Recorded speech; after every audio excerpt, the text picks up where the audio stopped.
Fist flying, no bounds. Podcast kings, we pound for pound. UFC thrills, stills, nights get loud. Big EQB, that's how we get down.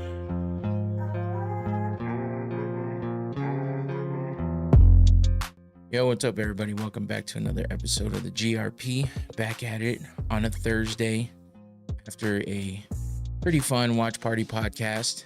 Getting myself situated here.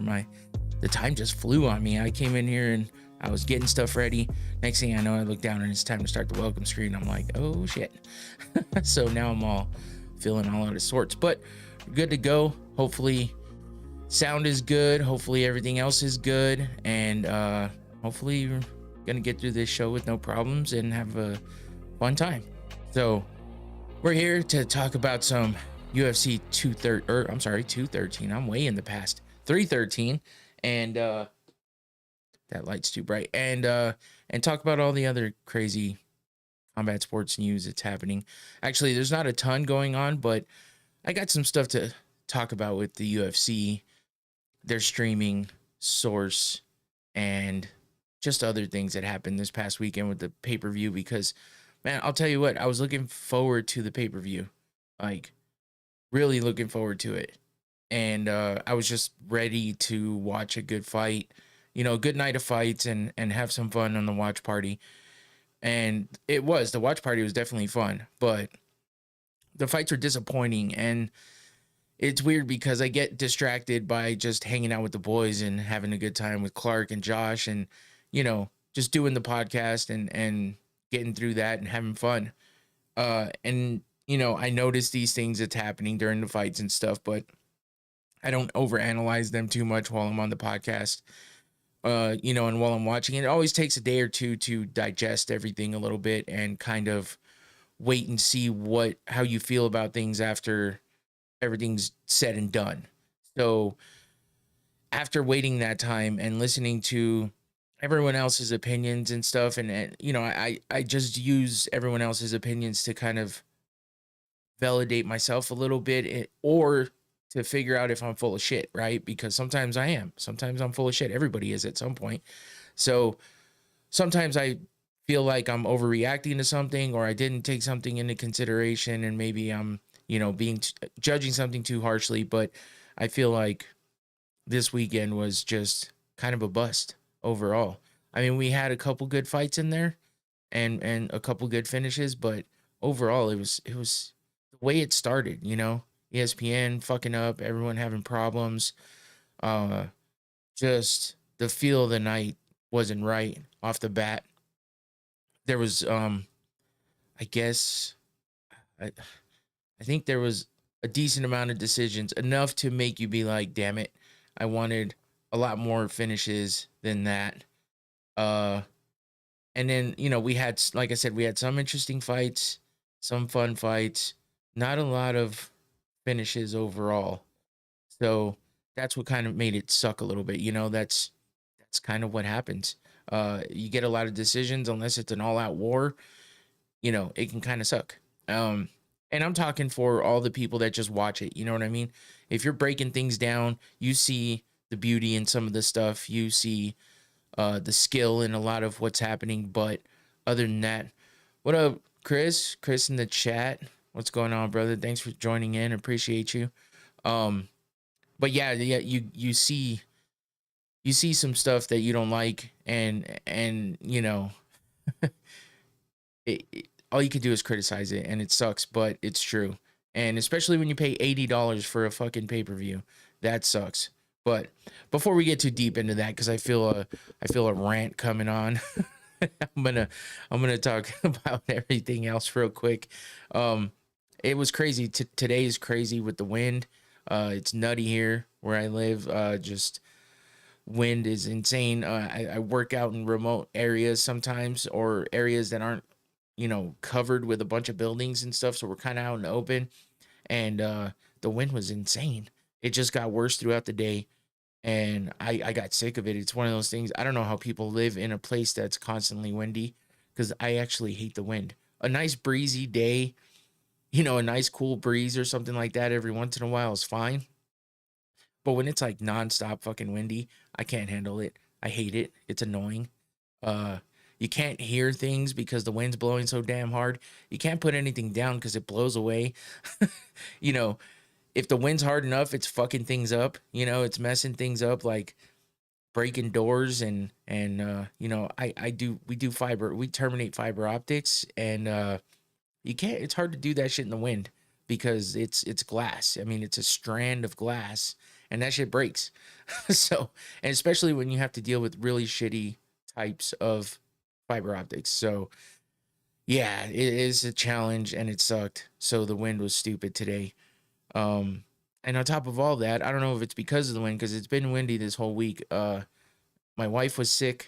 My older daughter was sick for a little while, and it was all having to do with like scratchy throat, coughing a little bit, and yeah, I'm gonna try to beat that with this because I've been feeling a little bit of a scratchy throat and having a little bit of a cough for the past couple days, and I'm a bit annoyed by that. I do not want to get sick. Kind of have a little trip coming up, and I don't want to be sick, but uh, I don't like the feeling in my throat right now because I know what that feeling is, and it usually means I'm gonna have a cough for a while and a sore throat. So let's see if I can beat it with some whiskey. And I might try to do like a hot toddy soon. Um, and just get some more whiskey in the system. I've been taking some like emergency.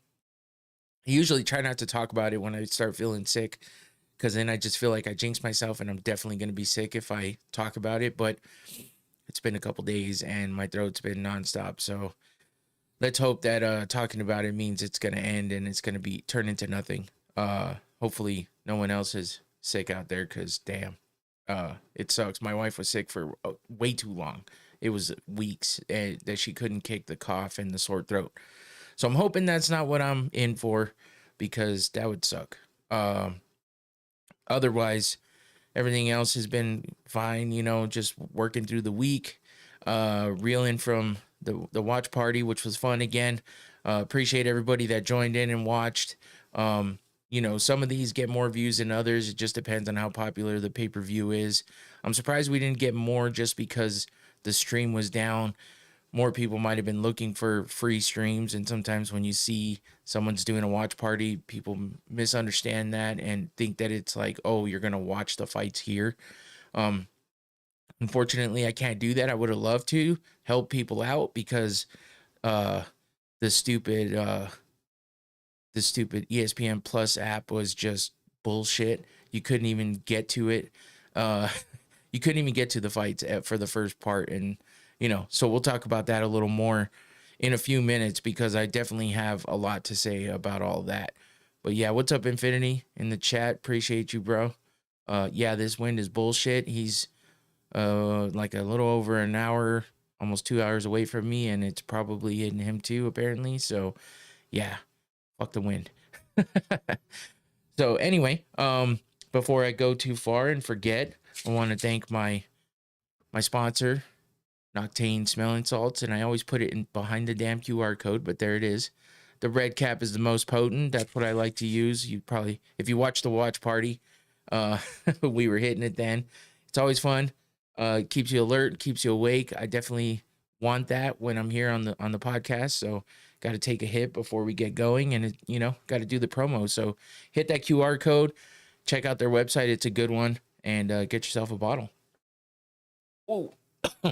Ooh, this bottle's been pretty damn good with the strength, man. It like, maybe I just haven't been using it as much, but holy shit, every time I hit it, it's like eye watering. But that's good. That's what I'm looking for. That's what I want. But if you don't want that, there's less potent versions. There's a white cap and a black cap. The white is the least potent. The black is the mid range. Infinity's tried it before. He likes it. Chris in the chat too, I've given him a little tester of it, and he liked it too.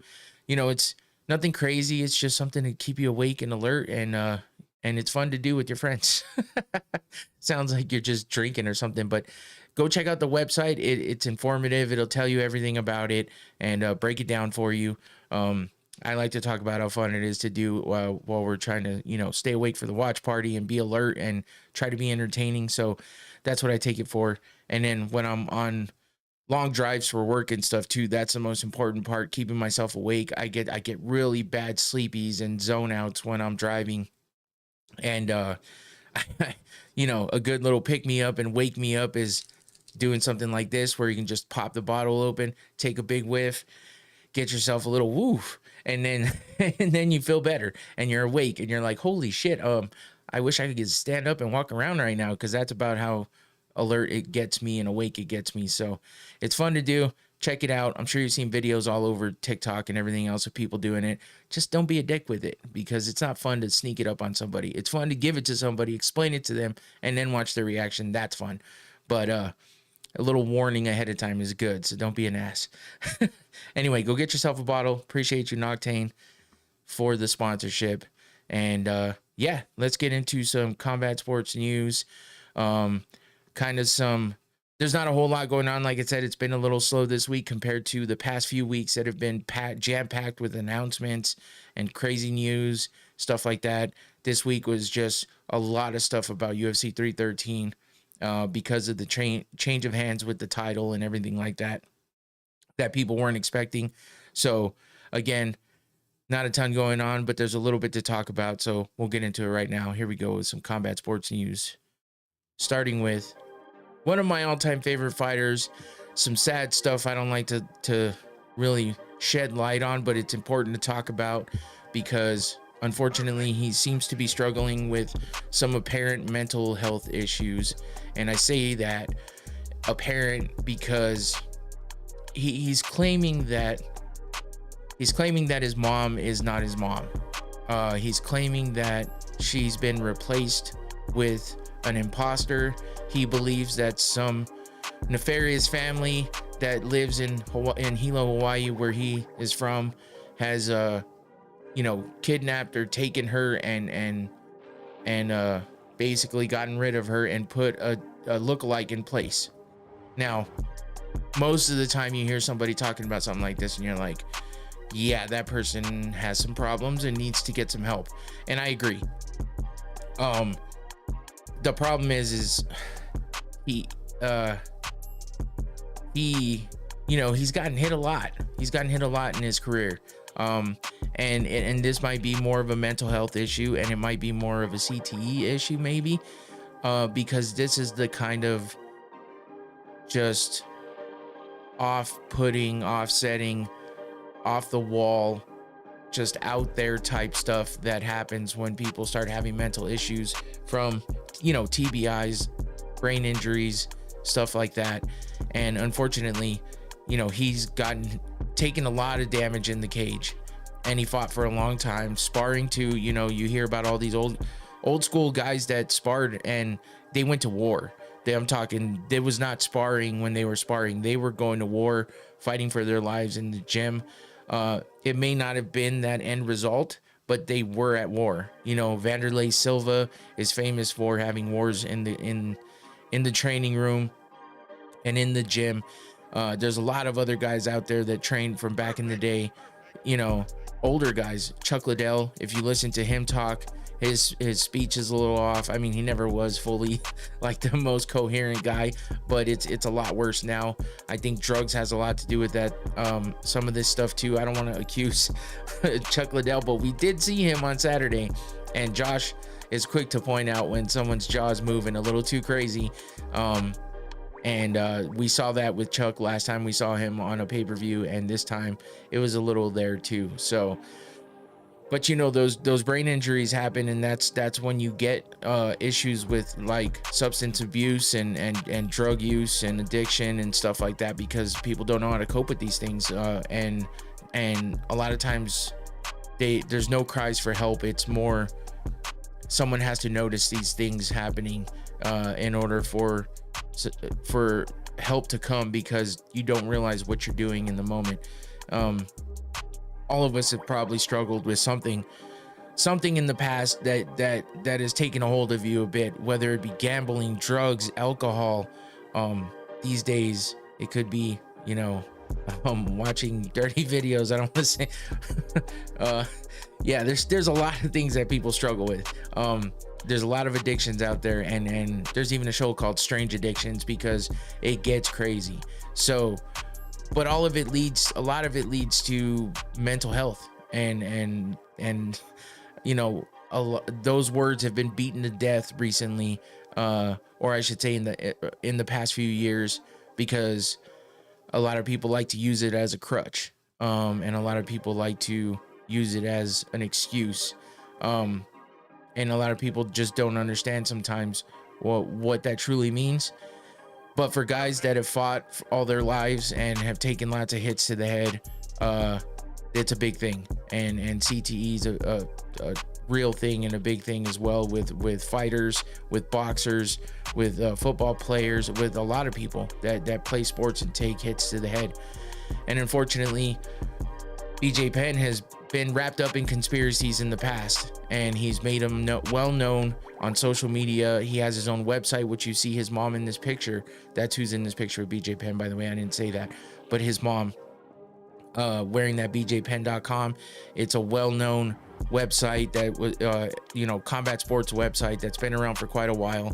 Hasn't always had the best credibility. He takes to that website and publishes some things sometimes that are a bit questionable, but or convinces people to publish things that are a bit questionable. But he's also run for office, and or I think like governor or something in Hawaii, where he's from. So he definitely he seemed to have had his head on straight for a little while, but he's gotten in a lot of trouble in the past with getting arrested for fights at bars, flying off the handle with anger issues and stuff like that. So this time, he's naming off people that are a part of some sort of high powered family in Hawaii, and he's saying that they're trying to take his well-known home from him, his childhood home, that they've already replaced and gotten rid of his mom and his brother. And yeah, he's making all these claims, and it sucks, man. It sucks to hear. And everybody right away goes to, CTE. He's got mental health issues and CTE, and of course I said that right away too, because a lot of time that's the truth. But the thing is you just never know. This all sounds a bit crazy and off the wall, so it's hard to say what's actually happening. But he comes with facts. Well, maybe what he thinks are facts, I should say. He comes with what he thinks is hard evidence, and he does all the time when he claims things. But we've seen this kind of stuff with, I hate to put him in the same categories as Bryce Mitchell, but we've seen the crazy stuff coming out of Bryce Mitchell's mouth. I feel like that's more ignorance and undereducated because of maybe where he's from and how he grew up. But unfortunately, Bryce has some crazy conspiracy theories as well, like the earth being flat and stuff like that. And I hate to down on the people that think these things. Those are not my beliefs. And it's hard to it's hard to combat those when they truly believe what they're saying. So this is one of those things with BJ Penn, that his mom is not his mom. He's in the video, which makes it a little more weird and awkward and uncomfortable, is he's like, look at the ass and legs on this woman. This is not my mother. And it's like, that's your comparison? That's a strange comparison. But what I think he's trying to say was, those are not the legs and ass of a 70-something-year-old. And I think that's what he's trying to say is, the stature of the woman that is in his kitchen, cooking food is not that of his, lifelong mother. So, and then he just goes on to talk about how, just all these conspiracies basically. And I just feel bad because, like I said, BJ Penn is that's one of the guys that I knew first when I got into MMA. So, I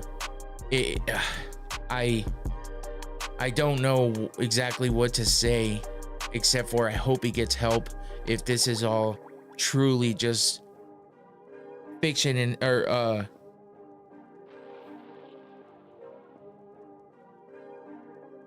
oh, Tommy's coming with some it doesn't look like the older picture of his mom. Okay, Tommy coming with some facts of his own there.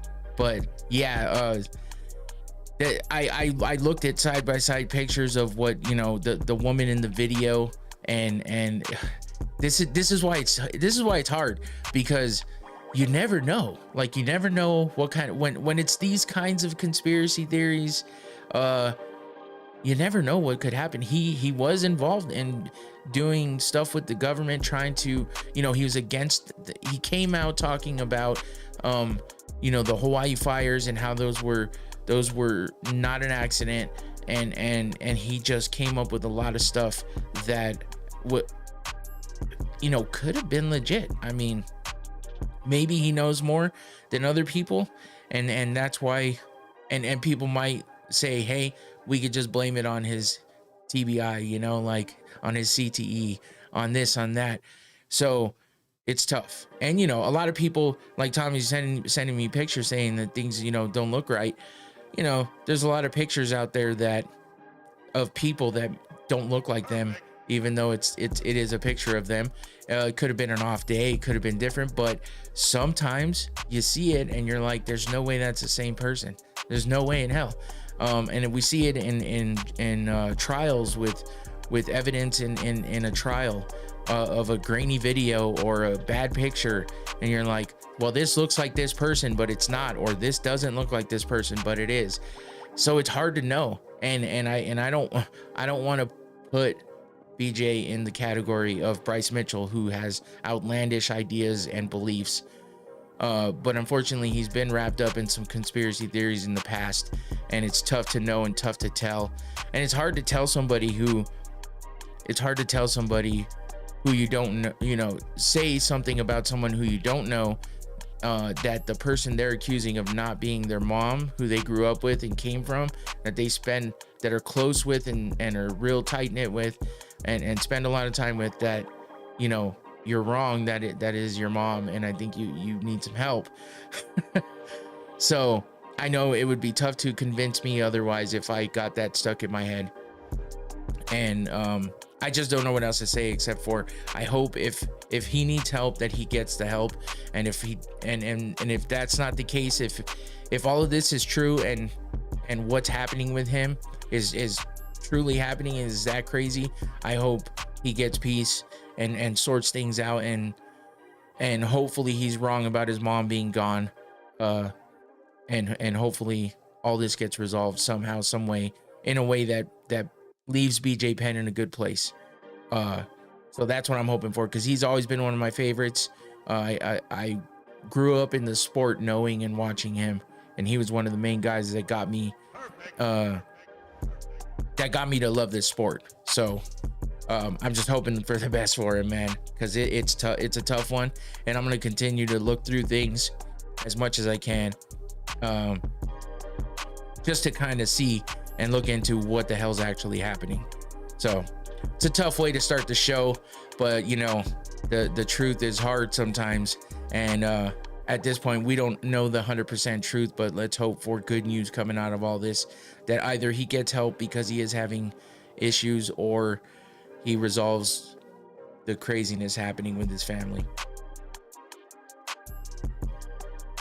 So let's move on to a little bit more better news. Some fights were announced for the May 3rd event, UFC Fight Night. We got Rainier de Ritter, RDR versus Bo Nickel. Actually, is this a fight? Did I mess this up? I gotta look at the events, because yeah, this is a fight night. Okay, I doubted myself, because sometimes you never know, especially with this lineup. So we got RDR versus Bo Nickel. That should be interesting, because the Ritter's really good on the ground, and Bo Nickel's All-American, great wrestler, and he's recently fallen in love with his striking as well. So if he chooses to fight on the ground with De Ridder, it should be interesting. De Ridder's decent on his feet as well.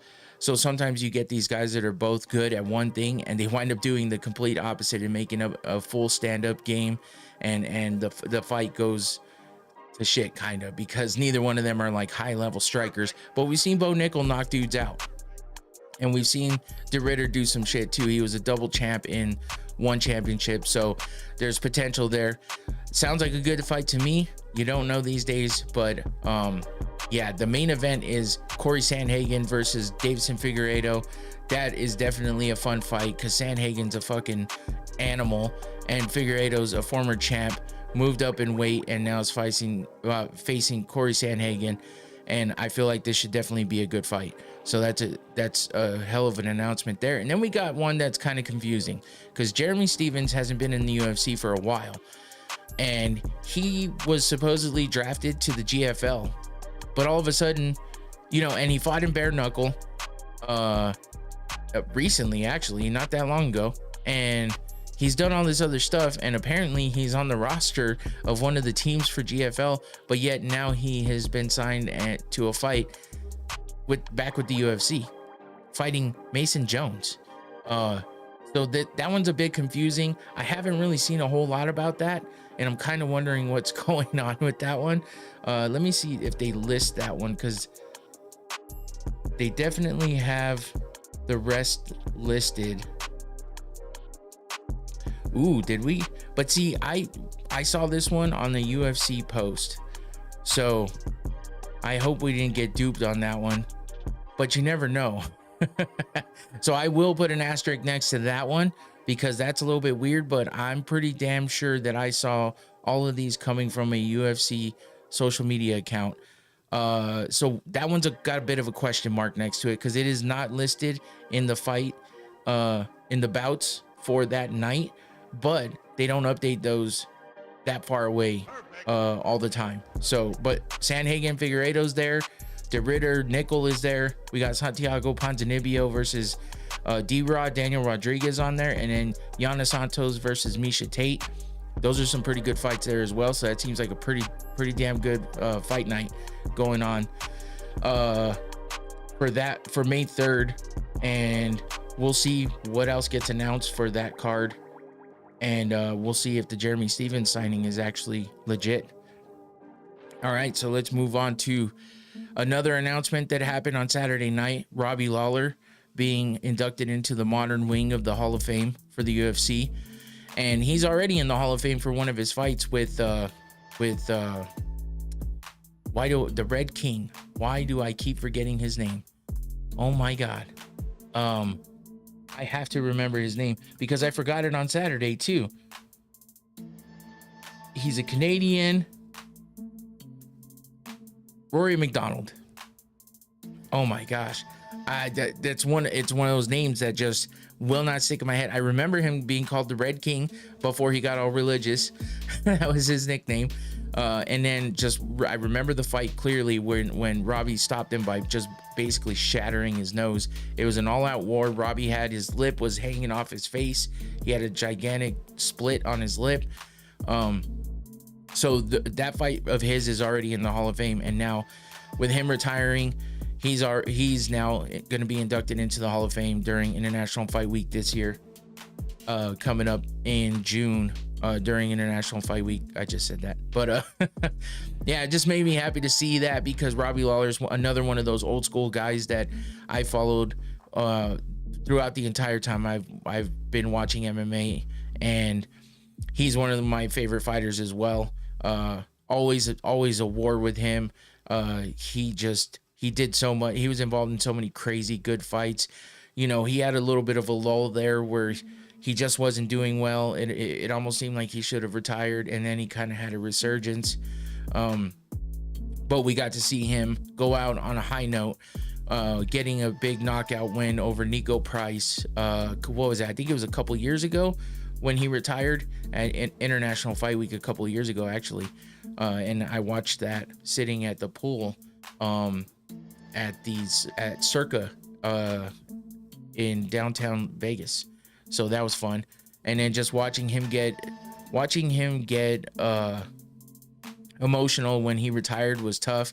And then when they're inducting him in, or showing that they're going to induct him into the Hall of Fame on Saturday, he's getting emotional again and tearing up, and you can see his lip quivering, and it's just like, damn, man, it's hard to see a guy like that start crying and getting emotional, but it's awesome to see because it shows and proves he's human, and it's just it's nice to see somebody like him get the recognition he deserves. They put together a little package and showed all of his great fights and knockouts and all the good stuff he did, and man, he's just a good guy that I've always liked. So he was a welterweight champion in 2014 to 2016, 22 career knockouts, UFC Hall of Fame fight wing in 2023. So like I said, 2 years ago, that same year that he retired. So congrats to Robbie Lawler. Happy to see that, and I'm sure we'll see him get emotional again when he's getting that Hall of Fame induction during International Fight Week this year. And so yeah, I mean, they don't make guys like this anymore, man.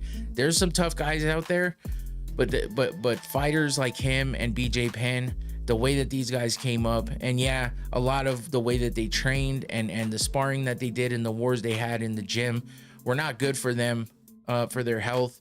But man, they were some special type of fighters that made this sport what it is. And it's something that you just can't, if you don't know this sport from back in those days and you're new to this sport and you're a new fan, you need to go watch BJ Penn fights and watch Robbie Lawler fights from back in the day. Robbie Lawler was a part of other organizations like Strike Force and stuff like that, and he had crazy fights there as well. He fought people like Nate Diaz and all the big names.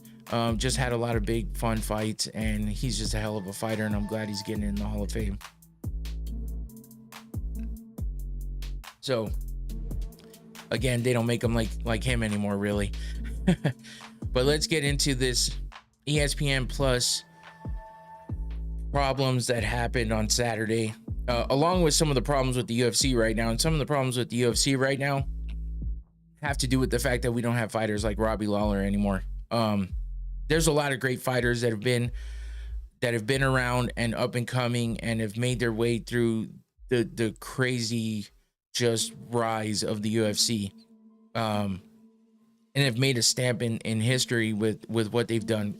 Conor McGregor, Khabib Nurmagomedov, even Tony Ferguson, who's still out there fighting, Diego Sanchez, Forrest Griffin, Stephan Bonner, RIP. Just so many people that made such big waves in the UFC as it was coming up and becoming mainstream. Anderson Silva, just so many people. Michael Bisping, Chael Sonnen, all the big names from back in the day. Tito Ortiz, Chuck Liddell, Randy Couture, and I could just keep going because those were my times when that's what I was watching when I was a new fan, were all these guys.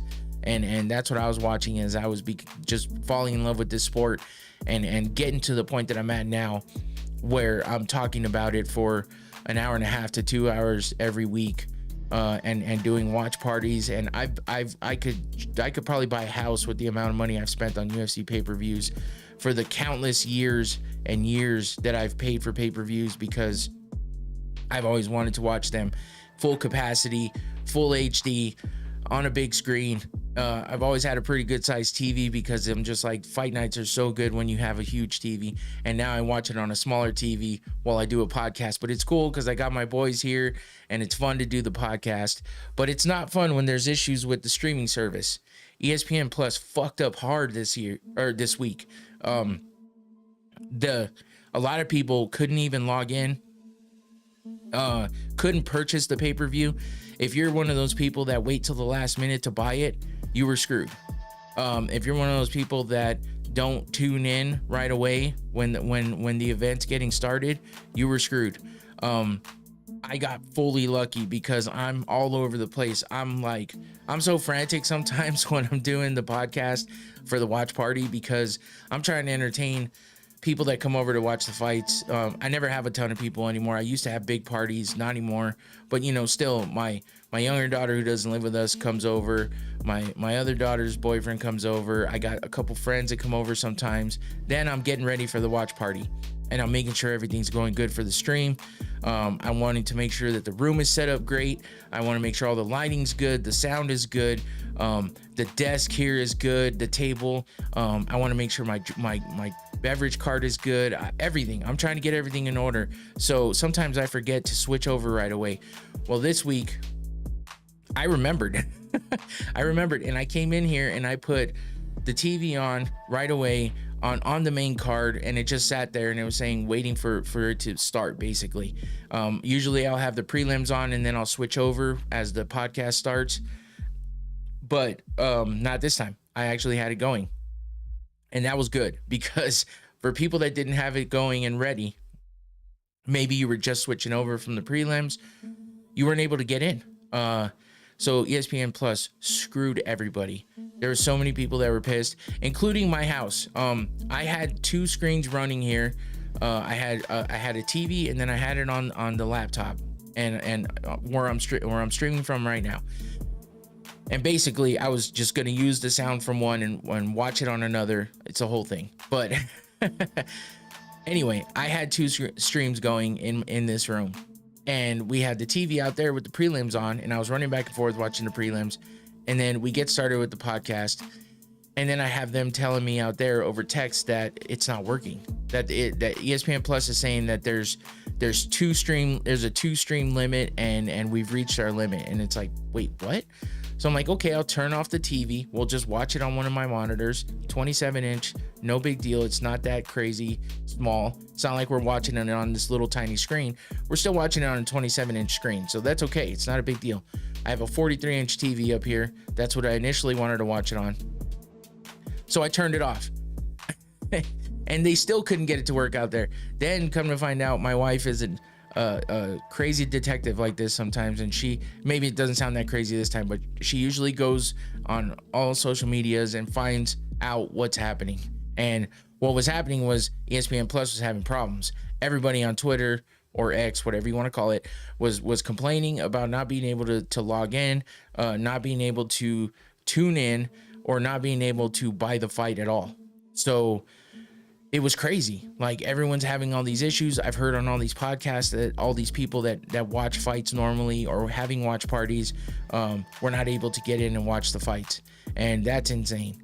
I've heard of problems in the past with ESPN Plus, people having issues with the stream cutting off every couple minutes, or the quality would never clear up, so you're watching it in like 480 or 720 and not even in like 1080 or 4K or anything like that. So just all these issues, but I've never really had the issues. My issues have always been with logging in. It logs me out of places all the time, so I have to log back in. It's kind of annoying. But at least I still get to watch the fights. But a lot of people had the problems of not being able to watch the fights. And some people said up to 45 minutes into the show, they couldn't get it. Luckily, I think they missed the first fight and then half of the second fight out in the living room. They got it up and running, but they were watching it a Spanish stream. That was the only one that would work. So at least they got it, and at least I was in here. We were getting to do the watch party because I didn't have the problem in here. I was already in, and it was good to go. Didn't have the problems, and that was lucky for me and for us in here. We got to watch the first fight of the night with Mauricio Rufy versus King Green. Crazy ass knockout, probably the best fight, one of the best fights of the night for sure. And we got to watch it, so it was good. But for all the people out there that didn't, I feel bad for them. I don't know what happened with refunds or anything like that. I feel like I should get a refund because I paid for it and we still had issues. I should not have had an issue with another screen in my household being able to log in and watch the fight, and we had that problem. So yeah, I feel like I should have got a refund, and I don't believe I did. And I don't know how to go about doing that, so maybe I need to look into it. It's been a busy week, so I haven't really even thought about it because all I can think about was I watched the fight. So technically, I got my money's worth, I guess.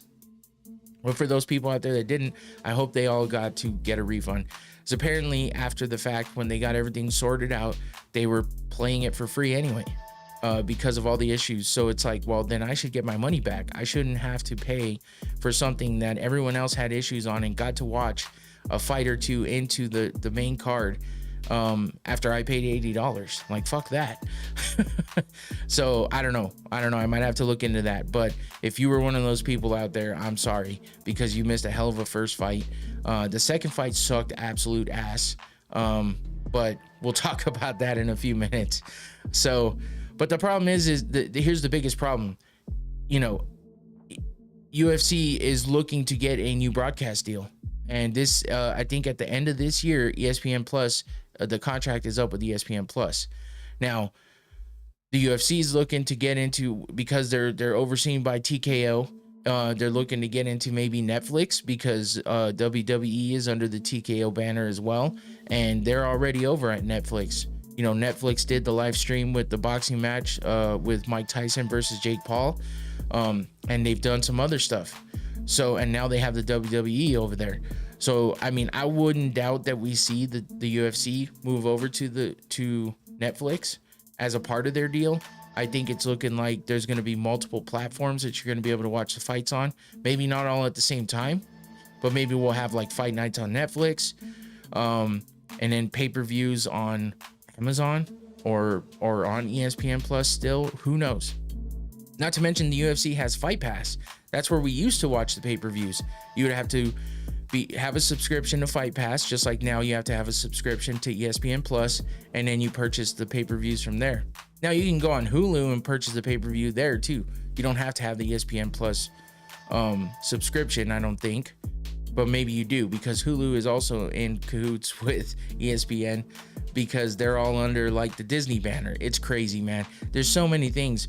You know, we all tried to get away from cable and, you know, cutting the cord and all this other bullshit, and now we're all paying, if not the same, more than we were paying with cable, because now we have to have all these subscriptions to all these streaming services. It's a fucking pain in the ass is what it is.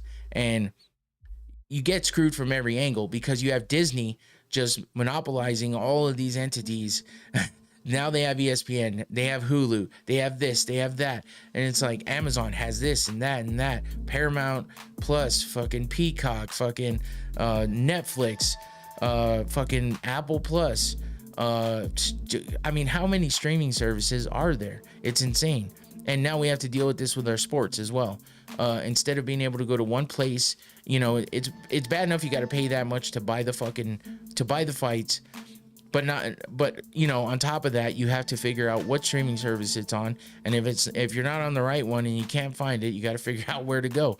And it's crazy. And yes, we have the internet; it helps and it's good, and we can find a lot of shit out like that. But you know how many people probably give up on even giving a shit and wind up streaming it somewhere, because they can go to Stream East, they can go to TikTok, they can go anywhere you go to find someone streaming it. Some kind of broadcast of these fights, whether it be in watching a TV that's in someone else's room, or watching a stream that's in low quality and you're getting porn pop-ups and shit like that. Who knows? But that's why people wind up getting to that point where they have to just go somewhere else and find a way to watch it, because they're like, I can't figure out how to do this. There's too many issues. I got to pay here. I got to pay there. I got to pay this. I got to pay that. You know, it's insane. So I don't know. It doesn't seem to be getting better. It almost seems like it's going to get worse. Instead of just going to ESPN Plus and knowing where to go to find the fights, now we're going to have a different deal that might be on different platforms. The only good thing I've heard so far is that there's a slight possibility that the UFC is going to get away from the pay-per-view model, and maybe you will only need a subscription to whatever platform they're on in order to watch everything. And if that's the case, expect, if Netflix is going to be the place for the big events, the pay-per-view events, if they're not going to do the pay-per-view prices, then guess what? Netflix is going to skyrocket. And you got to think, every 4 to 6 months, you're already paying more. whether it be $1 more, $2 more, $5 more, $10 more for Netflix, because they're just adding and adding and adding. And I get it, you get more, you pay more to get more, but sometimes it's not warranted. Netflix is so convoluted these days with so many different things. They have Netflix originals. You know, you go to try to find a regular comedy movie and you're scrolling for like 10 minutes before you get to comedies. It's like, what the fuck are we doing? They used to be at the top of the list. Now you're getting this drama and that drama. You're getting Korean shows and Australian shows and English shows, and it's like, the fuck? We're in America. What the fuck are we doing? I mean, it's cool to watch the shows from all these other places, but why are they at the top of the list when we're looking for the shows that we know and the shows that we love, all the shows that the things that Netflix is known for, and you can't even find it anymore. You got all these fucking reality shows and game shows, and don't get me wrong, I watch some of them, like The Circle and stuff, like, I'll call it lame, whatever, say whatever you want. I watch it, it's interesting. But, you know, there's all this other crazy shit on Netflix, and now you're going to have to sort through all that bullshit to get to watch a boxing match, a fucking MMA fight, if you're a wrestling fan, WWE. But, you know, in the beginning, it's all going to be at the top of the list because they're promoting it. It's the new shit. It's the bright and shiny, you know, the brand new, the crispy dollar. But once they're used to having it a year out from, you know, it being nice and fun and shiny and new, next thing you know, it's lost in the mix, and it's like, God damn, what are we doing? So just I don't even know what to say. It just gets so fucking annoying.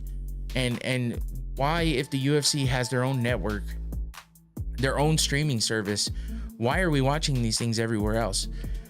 Because they want the fucking money, right? But if they're charging people outrageous prices to watch these pay-per-views already, and believe me, it goes up and up and up and up and up. Yeah, it may only be $5 here and $5 there, but guess what? We went from $50, $55, $60, $65, $70, $75, $80 now. And you know, back in the day, they were like, oh, you're not going to pay $100 to get one good fight.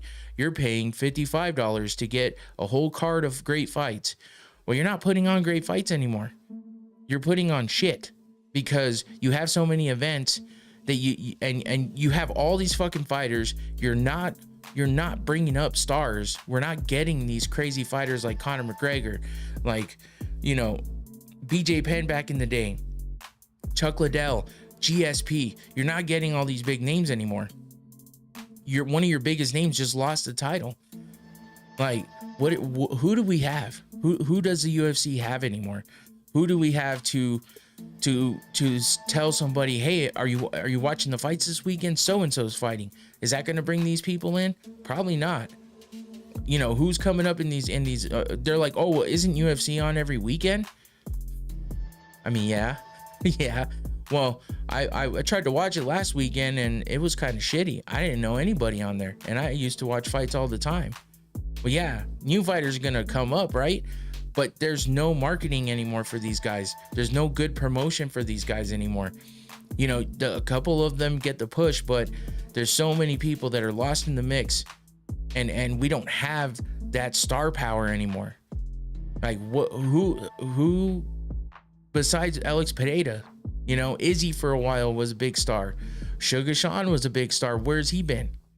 You know, who talks about him? Because he lost his belt and it's over. And, you know, people say, yeah, the fans are fickle and blah, blah, blah. Yeah, but he was the guy getting the push. Who took his place? Merab didn't take his place. He only took his place in the championship rankings. He only took his place in the pound for pound rankings. He only took his place on the podium that says you're a champion. He didn't take his place when it comes to popularity. He didn't take his place when it comes to the promotion and the push from the organization. Because they pick and choose. So what the fuck is happening here? Why are we letting everything go by the wayside? Because they're just so interested in money. Get the stars and make the money. Don't make the money and fuck the stars. Like, why are we doing that? That doesn't make any goddamn sense. But the thing is the UFC as an entity is so popular and so mainstream that that's what they need. They just need those 3 letters. Those 3 letters will bring everybody in. It's because you got suckers like me and everyone else who's so dedicated and remembers the old days and is so ready to watch a fight every fucking weekend that they tune in. Unfortunately, I have to put myself in that category because I am one of those, but I also do this show and I also need to know what's happening with everything. And there's a bunch of shows out there like that. But the problem is you're not bringing in the new fans that are going to be hardcore, that are going to be diehard, that are not going to just be casuals who are like, how about the crazy haired guy that's a champion? Isn't he that small guy that hits hard? Who are you talking about? Because those guys don't stand out that much anymore. There's too many of them. How about that one guy that talks a lot of shit? The Irish dude has tattoos and is crazy. There's a few of those now too. So who stands out anymore? Because the promotion doesn't get behind anybody. Because when these guys become big stars, what happens? There's altercations, there's misunderstandings, there's disagreement, there's, hey, fuck you, if you want that much money, you can go find it somewhere else. Guaranteed you're not going to get the eyes on you that you're going to get here at the UFC. So that gives you the right to treat these guys like shit. I mean, that's not right. I mean, and who the fuck am I, right? Who the fuck am I to say what's right and what's not? But the thing is this sport is not what it used to be, because we don't have those stars. We don't have the people you can rely on. When you want to tell somebody, hey, you should, why do I do this show? Or you do a podcast and you talk about that fighting stuff. Tell me somebody to watch. Somebody that I can watch fight live. I'm like, shit. Yo, what's up, Combat Sports Today? Thanks for tuning in, man. Appreciate you. I'm just over here on a rant about the UFC not having star power at the moment, and us as fans getting fucking screwed by all the streaming service bullshit. But I wouldn't even know who to tell. Like, Pineda was one of the main people I would tell, hey, watch him fight because it's going to be exciting. Watch him fight, you're going to see a knockout. And now that he's lost, it's like, what's going to happen? Are they going to keep pushing him? Are they going to, is that somebody? But who else do we tell? The women's divisions are fucking insanely bad right now. There's no big stars in the women's division, at least not here in America. The UFC isn't worried about stars anymore, sadly. UFC itself are the stars. Exactly. That's exactly what I just said that a few minutes ago. So I'm glad you agree with that, because I mean, that's the truth. They aren't worried about stars anymore. Those three letters are what bring in the money. So as long as that's attached to something, people are going to keep watching. But I mean, think about the mainstream kind of push that the UFC was getting. I don't see it anymore as much as I used to. And I feel like that's because of the lack of stars out there. That's because of some of the stuff that has happened where the homegrown things aren't happening anymore. They try to bring these so-called stars from other organizations over to the UFC, and the talent over here is, the talent in the UFC is so high that they can't hang. And so the star that was a star in another organization can't come over here and be that same star. There's very few that can do that. Combat Sports Today says this is why Dana can go into boxing. The UFC will run itself. That's true.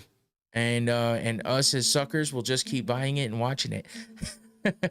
And I hate saying that because I'm talking shit about myself right now, but it's true, because I love the sport and I love watching and I love doing the show and I love being able to talk about it. But it's hard to keep talking about things other than just outside of the cage drama, because inside the cage we're getting half-assed fights. We're not getting where's the Dana from back in the day that was like, so you want to be a UFC fighter? Like, where the fuck is that? Combat Sports Today just said he doesn't need to do that anymore, because the UFC will run itself. It's its own thing. Those three letters rule all. And I'm just over here being the old guy that is longing for the excitement that we used to have and the craziness that we used to have, the big cards, looking forward to things. This is why I cover all combat sports, not just UFC. Nah, I get you, man. I understand. I wish I had the the time and brain power to be able to do that, because I was covering a lot of other things a little closely, but it just seemed like a lot of those went to the wayside too. And I always wanted to be one of those guys that would be like, I'm not going to just talk about the big ones. I'm going to talk about the little ones too, the little guys that are coming up, the ones that are up and coming. But it's almost too hard to do that these days. There is so much out there. And I do see Combat Sports Today covers everything: kickboxing, Muay Thai, jiu-jitsu, boxing. They do everything.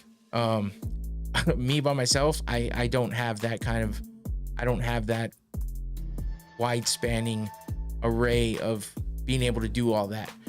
I promise you 172 is going to be the card of this year. Please watch. All right, I'll take your word for that, and I will watch that. And I was covering all the one events as well for a while. And then I don't know if I'm a sucker for letting it fall away. I was watching a lot of them too. And I need to get back into watching them, because I have heard of some good events, but it just wasn't. I don't know, maybe I was just too focused on the UFC. But this is why, if you want to hear about all of the all-encompassing stuff, Combat Sports Today is definitely doing that.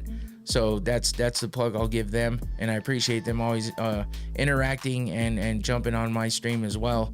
And yeah, just I appreciate that support. I'm one of those little guys that's here just hanging out and talking about fights. So hey, Christian Garcia, what's up?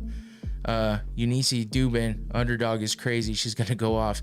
I hope you're right, and I hope you get that money, because I know you had a bit of an upset on Saturday with that Pereira losing. So yeah, man, I need a drink. Oh shit. Okay. Combat Sports Today says we'd love to have you on one day, and vice versa, bro. Hey, I appreciate that. Shit, we'll have to work that out. I wouldn't mind. I do love talking about this stuff. You know, I don't have the wide spanning knowledge that you guys do, but I'll definitely go off on what I do know. So we'll have to get in touch sometime soon. So I appreciate you. Yeah, and this is just something I love to do. So I thank everybody for always being here and supporting.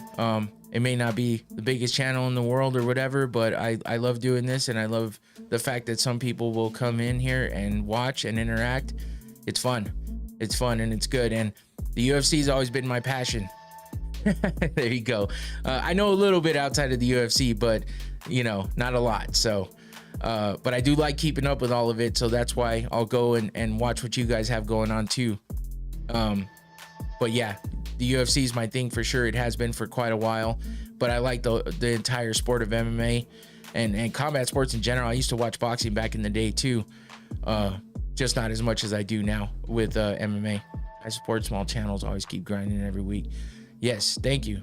I appreciate that a lot, and I try to do the same as much as I can. So yeah. Anyway, I'll stop complaining about the UFC now. Reminiscing on back in the day when it was great. Let's move on and let's get into the heartbreaking UFC 313 event that happened this past weekend. Christian Garcia was in the chat with us at the Watch Party podcast on Saturday, and he was doing some big bets, winning some money, losing some money, unfortunately too. He had a big parlay going that we were crossing our fingers that he would win. I suck at betting. That's why I don't bet a whole lot, but it's fun to throw a couple parlays in there and take a chance with a few dollars. It's just like going to the casino and dropping a few bucks in a slot machine, or you know, dropping some money on a table and having some fun. So I like to throw some parlay bets out there, but I also do the fight wheel to make some predictions and have a little fun with it. Just a little way to make things a little different. But UFC 313 happened this past weekend, and Alex Pereira versus Magomed Ankalaev. Everyone walked into it thinking, well, first of all, everyone was thinking Ankalaev was the guy that could possibly beat Pereira, because everyone's thinking the grappling, the wrestling, and you know, being a Dagestani and stuff, that would be definitely the way to get at Pereira, and they were right.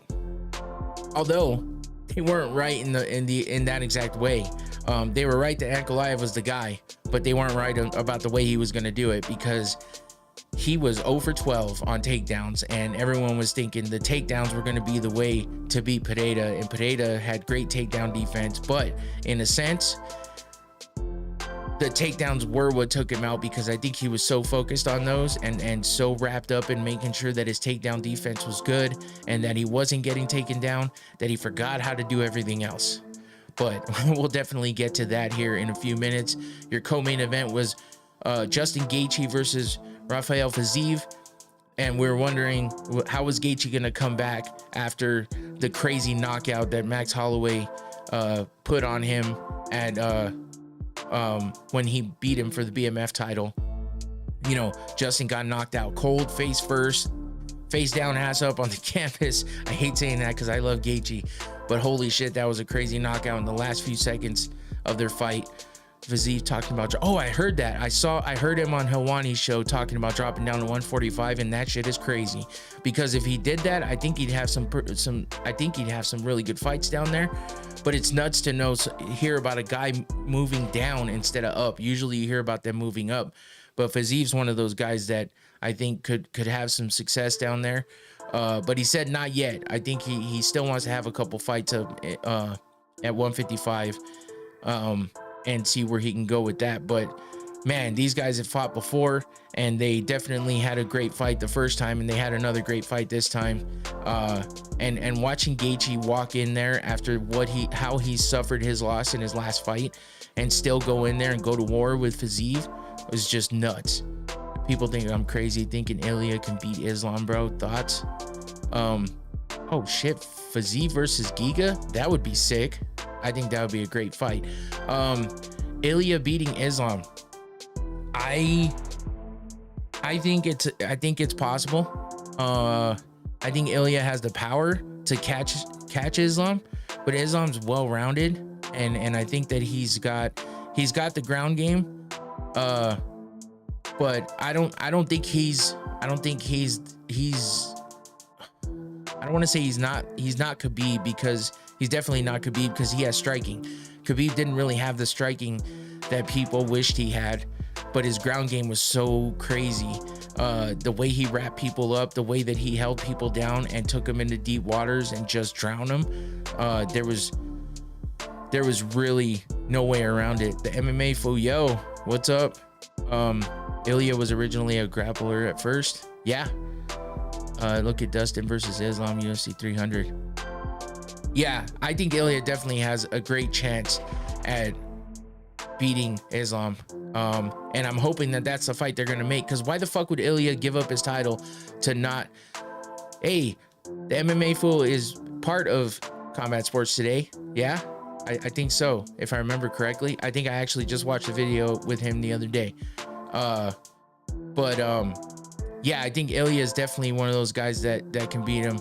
And I think that it would be a great fight. And I don't know how they can't make that next, because why would Ilya give up his title just to go up and have a couple fights before getting a title shot? I'm not sure that that's the right way to go with him, but there's some fun fights for him up there anyway. So that's definitely something to think about. And I do think that I didn't believe in Ilya at first. I am a hardcore Patty fan, I think you meant. Ilya's not somebody I believed in at first, honestly. I don't know that I it's not that I was a hater. It's just that I felt like Patty fan, but man, Ilya will kill him. There are rumors that they will put Ilya versus Charles as co-main. Yeah. While main event will be Jones versus Aspinall. Patty versus Topuria would be massive in Europe. Oh yeah, overseas, those two fools would definitely fucking make some money. What about Patty versus Michael Chandler? I see them both having weaknesses that they can both kind of take advantage of, but at the same time, I don't know, because Chandler is one of those guys that unless he does exactly what he wants to do and it works, I don't see him getting a win. He gets maybe not frustrated, but he hits a wall, and then he does things like let somebody jump on his back and he walks around like a funny guy. Like, what are we doing? And then Paddy, we've seen him struggle. I'm a Paddy fan as well, but we've seen him struggle in fights that you didn't think he would struggle in.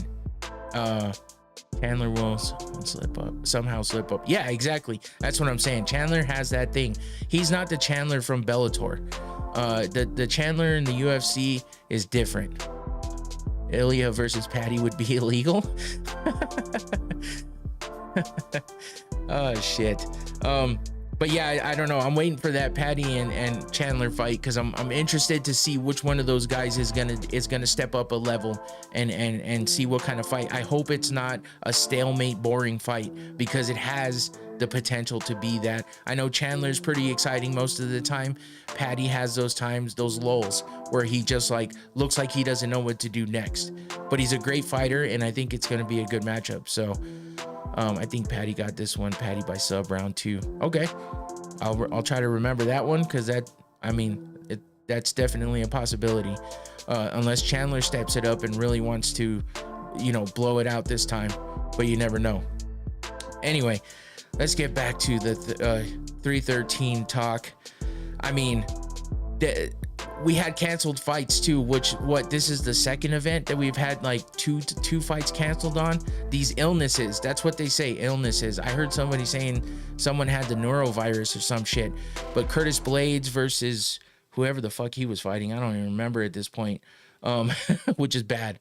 But that fight got canceled, and then I'm trying to go back. Curtis Blades, yeah. Clark here in for the watch party was pissed about that one being called off too. Blades off the card hurt my soul. Yeah, I was waiting for that shit because I'm thinking, oh, Rizvan Kuniev was his opponent. That's right. And Kuniev apparently was the one that got sick. And then there was another fight that got canceled. Gutierrez versus Castaneda. I was looking forward to that fight too. And that one got canceled because of illnesses. So it's like, what's been happening? Because that's what they said last time, for what was the fight night 1 or 2 before, maybe it was 1 before this. Royval was out, Urseg was out in that fight before in the fight night. Silva de Andrade and Castaneda canceled there. De La Rosa versus Luana Carolina canceled in those. If you can record more often, I would appreciate. Oh shit, well thanks for MMA for appreciate that. Shit, I wish I had more time. I've been thinking about doing more streams, and I would definitely love to do it more. Bro got the beat on. Yeah, I got the music because that's for me. I got the music on for me, and that's because it keeps me going. It keeps me going. It keeps the flow going. Honestly, that's me. And I go nuts when it's too quiet. I hate my own voice too, but I like to monitor myself, make sure everything's good. But yeah, if I've been cool, I appreciate that, guys. Christian Garcia says Steve Urseg ass, or is it just me? I think he hit a high level for a minute, and I think he just kind of hit a wall, getting that loss to Pantoja when it was so close. But I think he's a great fighter. I was kind of surprised by him coming out so fast and so hard. I think he's got a lot of potential. He's very unassuming. He looks like the kind of guy that you wouldn't think would be a fighter or be able to fight the way he does, but I think he's got some talent. He's not for everybody, maybe, but I think Urseg is a good fighter. Came off a war against Pantoja and right into a Icar France. Yep. Yeah, I like Urseg. I mean, I wasn't sure about him at first, but he definitely won me over. So yeah, but let's see, what do we have here? Since some of those fights got canceled, I mean, this card wasn't the best. I mean, we had Ozzy Diaz versus Jordan Santos. That was a pretty good fight to start off the prelims. Rankings don't mean shit. Yeah, exactly. They don't mean shit, especially with the way they do the rankings, the pound for pound rankings. It's like, what are we doing? Every Tuesday they put them out there, and it's just always like look at the way the rankings changed after this past week. Damn, I wish I had them handy, but so the way that the rankings changed was just insane. I don't even remember what they were. But yeah, Diaz versus Santos in that first fight of the night for the prelims was a pretty damn good fight for the first fight of the night. Reminder that John Jones is the best pound for pound in the world. All right, Dana. Exactly.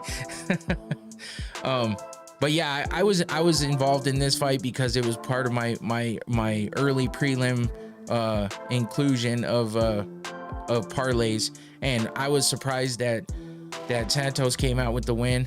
Fu exposing my government name. Oh, okay. I was like, who's Phil? I saw that for a second, but my government name. That shit's funny.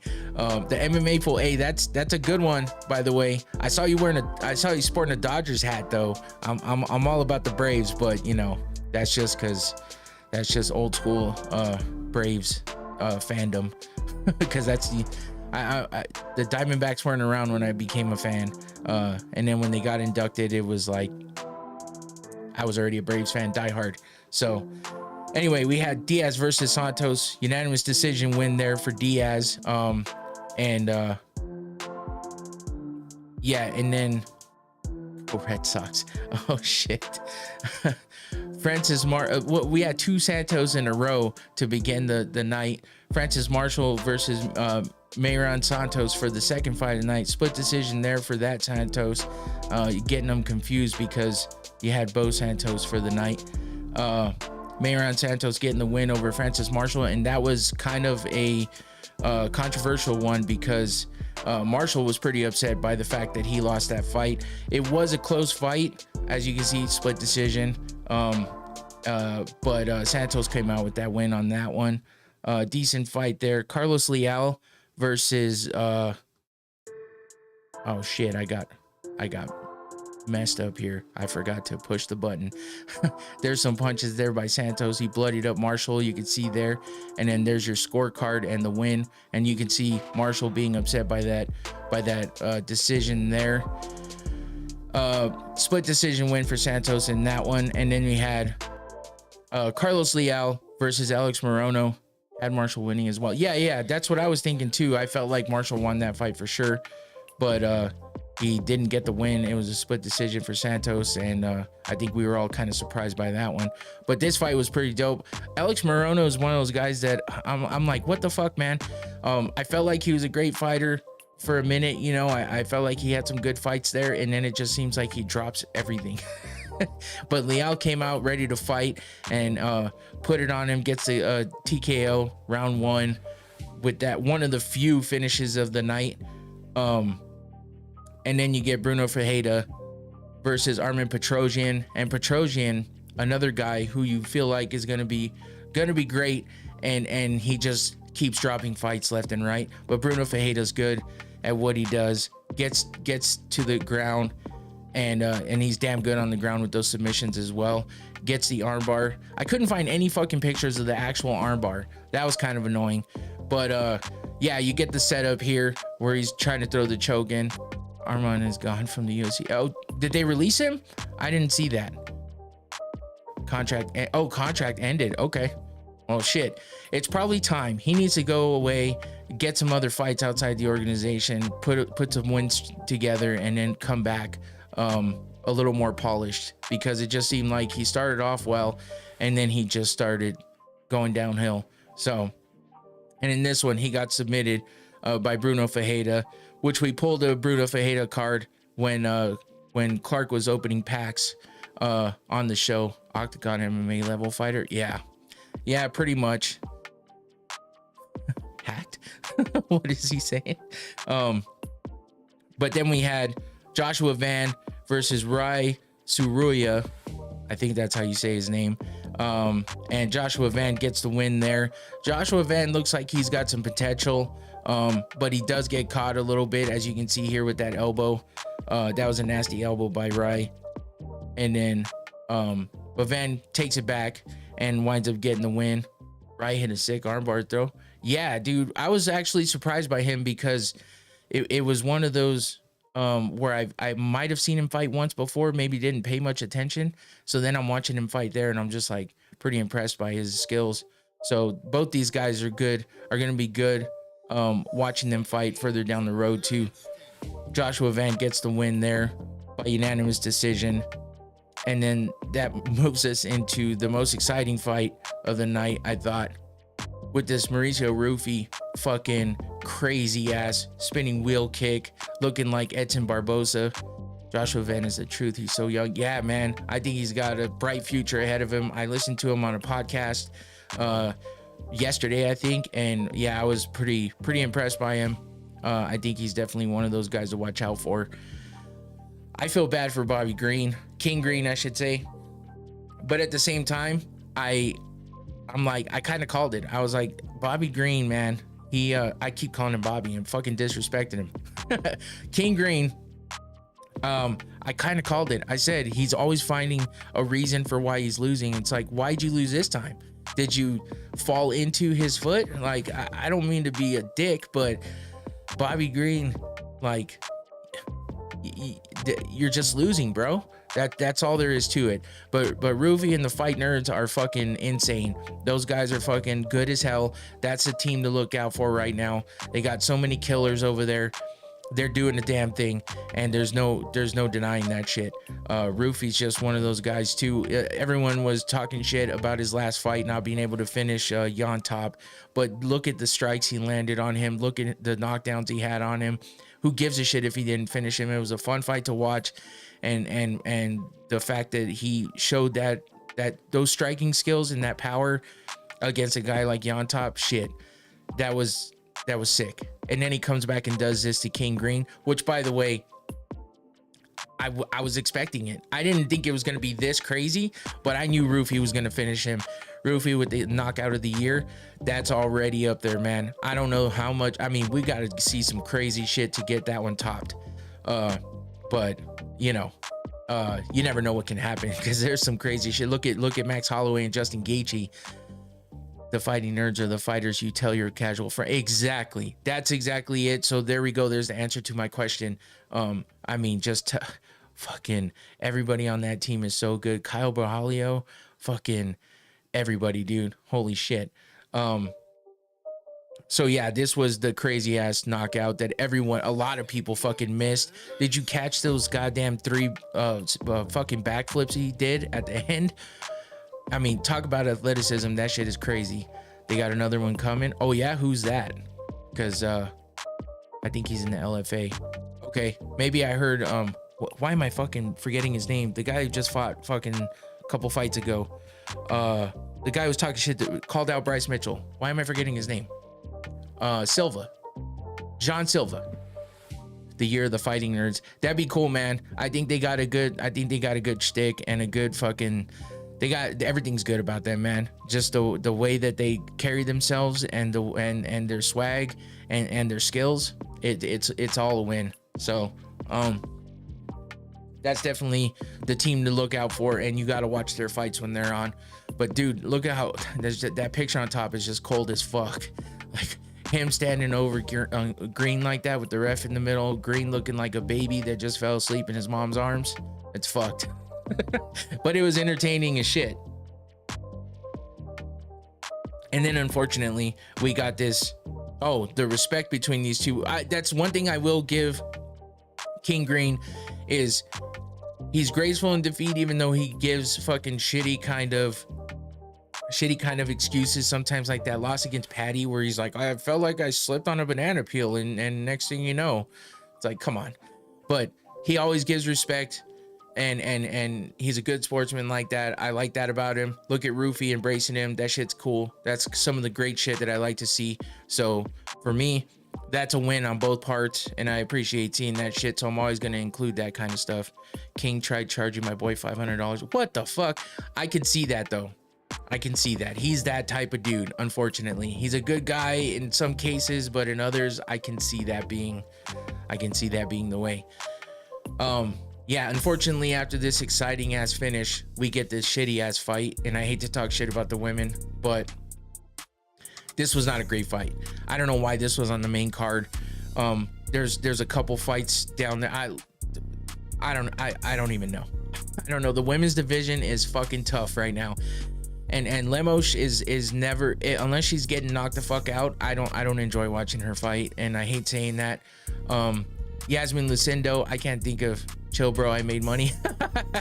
No, you're right, Christian. You're right. I'm sorry, but it was a shitty fight. I hate to say it, but Yasmin Lucindo, I can't even remember what she's done. That's just the type of talent we have in the women's divisions right now. It sucks. At least when Nunez was here, you knew you were gonna get a pretty good fight. I hate to say it, but Ronda too. Okay, I've seen enough. Cut them both. Exactly. It's tough, man. Yeah, it might be a bit harsh to say cut them both, but I felt the same way. I was like, why is this fucking on the main card? This should be your piss break and your snack break during the prelims. And that's fucked up to say, but it is what it is. So yeah, this fight, there's not much to talk about. There wasn't much to see. It was 3 rounds, unanimous decision by Lemos, blah blah. It's over.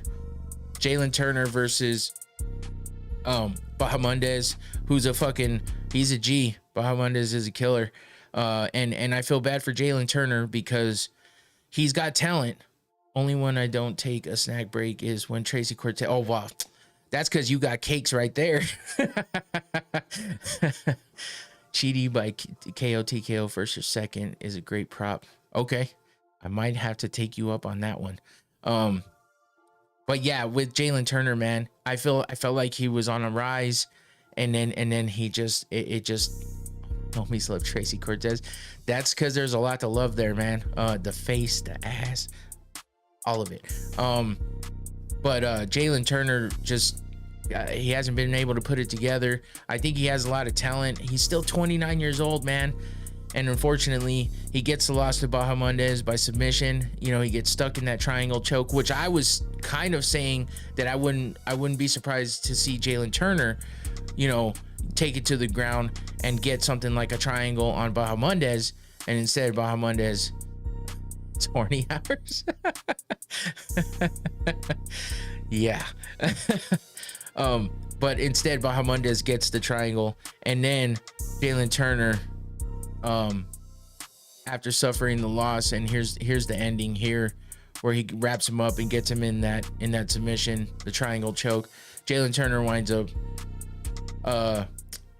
retiring at age 29, and you know the gist of it is he's basically saying for now he's done.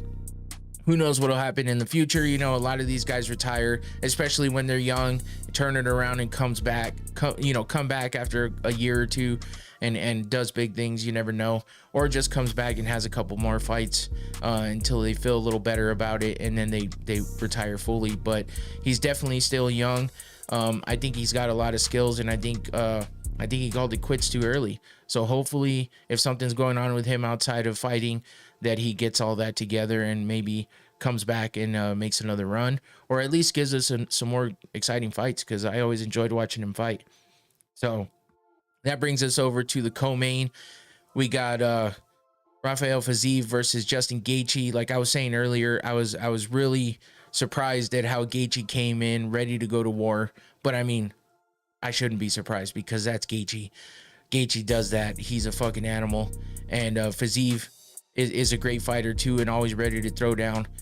And the fact that, you know, these two have fought before, and it was a pretty close fight the first time with Gaethje getting the win. They came back and did it again with, you know, it wasn't some crazy exciting knockout or anything like that, but it was a war. Gaethje got clipped from time to time. I got scared. Yeah, but isn't that what always happens with Gaethje?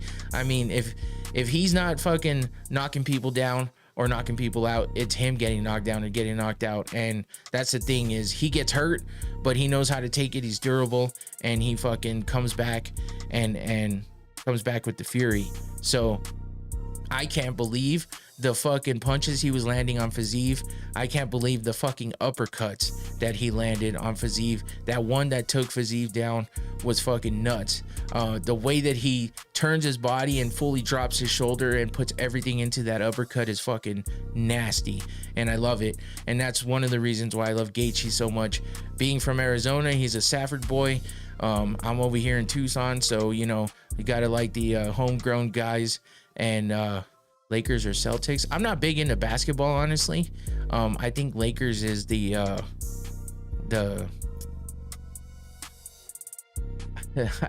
I think Lakers is just the mainstream way to go, but the Celtics are a little bit up there with that too. I mean, I don't know.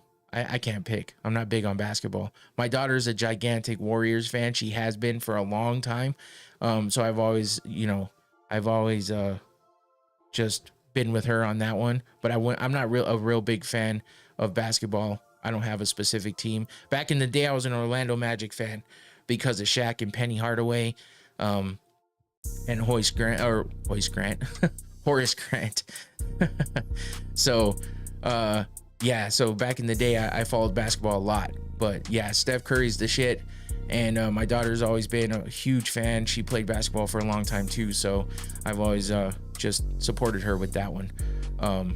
And my brother-in-law, though, is a big Celtics fan, and one of my nieces is a Celtics fan too. So I am an OG. Back in the day, man, the Magic was fucking crazy. I'm an old guy, so I remember all those good old days. That's why I'm a Braves fan too. Remembering the '95 World Series win, David Justice and Tom Glavine, Maddox, and fucking Fred McGriff, all those motherfuckers. Yeah. Back in the day, man. Can't be older than fool. Oh, how old is he? We're not women here. We can talk about our age. I'm 43, so yeah, I'm up there. Anyway, 41. Yeah, see, I'm older. But yeah, we had 29. Ah, shit. 83. Okay, yeah, I was born in 81. 29. I mean, like, I got Clark is younger than me, but he's in his 30s. I think he's like 32 or 33. I don't remember. I lost.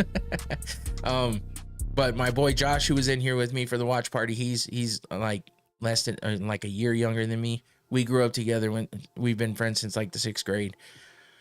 But yeah, I'm an old guy. That's why I remember all this old shit from back in the day with the UFC and stuff. So anyway, there's Gaethje with the knockdowns. Yeah, I mean, it was just a fun fight overall. Glad to see Gaethje be able to bounce back. And you know, a lot of times you see these guys get knocked out the way he did, and they drop a couple fights after because they're gun shy or whatever. Gaethje was not that guy. Pro wrestling fan by chance? Not really. Back in the day, I was. I liked the Hardy Boys and Lita. I liked Rob Van Dam. I liked all those old school guys. Honestly, bro, I'm a fan of you, and you need to. Hey, I appreciate the motivation, man. I will try to do as more. I work a pretty demanding job, so that keeps me from doing this more than I do. But I was doing another podcast with some other guys back for a while. We kind of chilled on that, but that was kind of more of a all-encompassing kind of pop culture type thing. We did all kinds of other shit, but this is my passion, so I can go on and on and on about the UFC and all this good shit, especially when we have good fights. And doing the watch party makes me pay attention more too, even though we're in here fucking around and drinking and stuff. I still, remember everything that happened, and it's fun. I love watching fights because I used to fight all the fucking time too back in the day in the streets. But yeah, it's like, believe me, if I can find more time, I'll do it more. I like putting out good content too, and I get a brain block, and I get wrapped up in my shit, and I start thinking I'm trying to do too much, and so I try to save it all and pack it all into one, so that way, otherwise I'm like, I get OCD, and I'm just rambling now. I don't know, but I get wrapped up in all the details, so sometimes it makes it tough for me. But I will try my best to do more if I can make time for it. I need to start doing little pop-ups here and there, and maybe just go live, and maybe I don't have to do a whole production. Maybe I just pop up and do reactions or something like that. Appreciate that, CST and MMA Fool. You guys are dope. I appreciate you guys, and I like what you guys do as well. And I got to jump in and watch your guys' stuff more too. Again, I listen to podcasts more than I watch podcasts or shows or anything like that, because with my job I can listen more. So that's why I throw all my stuff out there on like Spotify and stuff too, for anybody that's that way. But yeah, whenever I get the chance, I watch when I can. So I'll try to watch a little more. I definitely am into a lot of the stuff you guys do and talk about. So, and then I appreciate all the support. It makes me want to just go in and watch even more than I already do. So definitely support back. Appreciate you guys. But yeah, to get back to this, Gaethje gets the win again. As you can see, I'm always jumping back into my shit because I'm like, I'm sticking to this. I don't know. It's just my thing. But yeah, then we get to the main event and we get the heartbreaking outcome of Alex Pereira dropping the title to Magomed Ankalaev. And you know, this, like I said earlier, Ankalaev was the guy everyone was worried about with Pereira. They're saying that that's why the UFC was holding up on giving him this matchup, because you know, they were worried about him dropping the title to Ankalaev because of the wrestling and grappling and his style of fighting. But we've seen Ankalaev be a dud against Jan Blachowicz, where the, you know, and a couple other fights. And it's one of those things where I was like, I think if he tries to stand and bang with Pereira, he's not going to have good luck. And he proved us all wrong, because when it comes down to it, he had Pereira so worried about those takedowns that Pereira just abandoned his striking, you know, game plan that he usually has. He wasn't jumping in. He wasn't stepping forward. He wasn't pushing forward. He's usually the aggressor. And this time it wasn't that way for him. He let Ankalaev take control of the fight, and he fought Ankalaev's fight instead of him fighting his own fight, which is what he normally does. It seems like you can hardly break him. He was even working Izzy before he got knocked out. You know, he had him up against the cage doing the exact same thing he did to him in that first fight, and then he got caught. And seeing him go down like that, you would think, oh shit, this might be the time, just like Gaethje going down like he did, this might be the time that diminishes him. But it didn't. He just jumped to another weight class and started doing the same shit he was doing before, but better. And are we going to see that this time with him possibly going up to heavyweight? I don't know. I don't think so. I think he's still got a little more to do in this light heavyweight division. You could say that about the middleweight division too, but the weight cut was fucking with him. We saw him struggling a little bit this week, or with this fight on this weight cut, talking about, I don't know how I ever did this in middleweight. Well, you know, now he's at 205, and you know, he's saying stuff like that. It's like kind of crazy. So you're thinking maybe he's going to jump to heavyweight, because we've already been talking about that. But does this make everybody not care about that anymore, because now he dropped the title to somebody like Ankalaev, who, you know, we weren't thinking could hang with him with striking, and he did. Ankalaev got in on him in ways that I didn't think he would, you know, catching him with punches, putting some damage on his face. I feel like he surprised a lot of people with his striking. But again, he demanded what was going to happen in the fight. You know, Pereira let him take control of that fight, and Pereira worked his fight instead of doing what he normally does, which is push forward and be in control and be the aggressor. He didn't do it. And I feel like that was his downfall. Ankalaev was relentless, kept pressing forward, take the center of the octagon every time, kept Pereira behind that black line and up against that fence. And when you let somebody do that to you, this is the outcome you're going to get. So unfortunately for Alex Pereira, you know, he dropped the title, and he's no longer the light heavyweight champion. And now we're going to wait and see what happens. Is he going to get the immediate rematch? I feel like he should. I feel like this is unfinished business. I feel like there's not bigger, better things yet. We need to see John Jones versus Tom Aspinall. So let's let that happen, and fuck going up a weight class. Stay here, get your belt back, run through a couple more guys, and then move up. Get that clout back, because he lost a little bit of that, I feel like. So I think he needs to stay here. He needs to get his belt back. And Ankalaev's not going to hold that belt for long, even if he doesn't face Pereira next. I don't feel like Ankalaev has what it takes to continue holding the belt and being a dominant champion. He's going to be one of those guys that drops off after a minute. So that does it for that. Let's go through quickly UFC Vegas 104. I appreciate all the support and interaction in the chat, guys. This is partly why I don't do more, is because I do run out of time. So I do have not a time limit, but I do have other things going on. So sometimes I gotta just, I gotta push it forward. So let's go ahead and get through this UFC Vegas 104 card. Marvin Vettori versus Roman Dolidze in the middleweight division for the main event of this card. This is a rematch between these two guys as well. We've been seeing a lot of rematches lately, and this is another one for a main event. We got some pretty decent fights down in the prelims.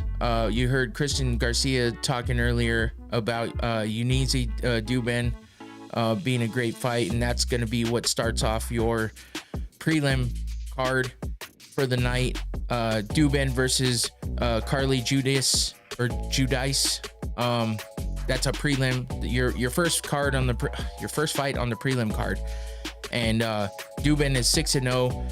Judas is 3-2. So that should be a good fight to start off the card. You got a second women's fight in the bantamweight division. Jose Nunez versus Priscilla Cachoeira. Cachoeira's hair looks horrible in that picture, by the way. But this should be a good fight here. The women starting off the prelim cards. Moving up, we got Daniel Perez versus Andre Lima. Andre Lima's 10-0. Perez is 17-6. So Lima's gonna see if he's a victim to the undefeated record ending fights that have been happening recently. A lot of undefeated fighters have been losing that so we'll see if Lima can keep his. And then you got another women's fight. So 3 out of the 4 first fights are all women. And I'm over here talking about shit about the women's divisions, but hey, they're big on this card. We got Stephanie Luciano, who's 6-1 in the women's strawweight division, versus Sam Hughes, 9-6. That'll be your third women's fight in the prelims. Let's round out the other prelims with Carlos Vega versus Josiah Musasa. Musasa being 8-0, undefeated as well. Another O that might go. We'll see what happens there. Vera's going to be looking to take that undefeated record from Musasa in the men's bantamweight division. And then you got Su Young Yu, or Yu Su Young. Not sure which way to say it, because in the Asian culture it's said the opposite way sometimes, so I'm never sure which one is which. But we got 14-3 for Su Young versus AJ Cunningham, 11-4, fighting in the men's bantamweight division. And then in the heavyweight division, to end the prelims, it'll be Waldo Cortez Acosta versus Ryan Spann. Acosta's 12-1, Ryan Spann's 22-10. Spann's another one of those guys that has a lot of talent, but you never know what kind of fighter you're going to get out of him and what kind of fight he's going to fight. So we'll see what him and Acosta do to get into the main card. And that starts off with Sung Woo Choi versus Kevin Vallejos. Vallejos making his UFC debut versus Choi, who's 4-6 in the UFC. 14-1 overall for Vallejos. He's 10-0 in KO, TKOs, 2-0 by sub, and 2-1 by decision. So his only losses come by decision. He's on a 3-fight win streak, and he's coming in facing Choi, who, if you look at that submission section, you got Choi 0-2 and Vallejos at 2-0. So that might be something to look at. If it gets to the ground, it looks like Vallejos has the upper hand, and that might be a way that they take this fight, or that he'll want to take this fight to do better against Choi. So there's a couple pictures for you just to give you a taste of what they do. Choi's hair is ridiculous. It looks like it's always different. So who knows which version of Choi we're going to get. And then that brings us to the next fight on the main card. Dayar Nergozai versus Brenton Ribeiro. Seen Ribeiro fight before. Nergozai is 10-0 So another undefeated record there. He's making his UFC debut. 6 KO, TKO wins, 2 subs, and 2 decisions. Technically on a 10-fight win streak because he's never lost. Hasn't fought in the UFC yet, though. This will be his first one.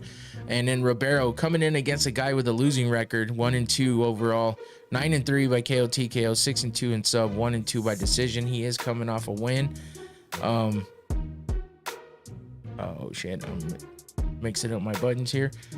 He's coming off a win over Kyle Machado, split decision win there. Before that, he had a loss to Magomed Gadzhiyusulav by majority decision. So we'll see if he can take the O away from Nurgozai in that second fight of the main card. Then we got Damon Blackshear versus Cody Gibson. Cody Gibson being an Ultimate Fighter alum. This is a men's bantamweight fight.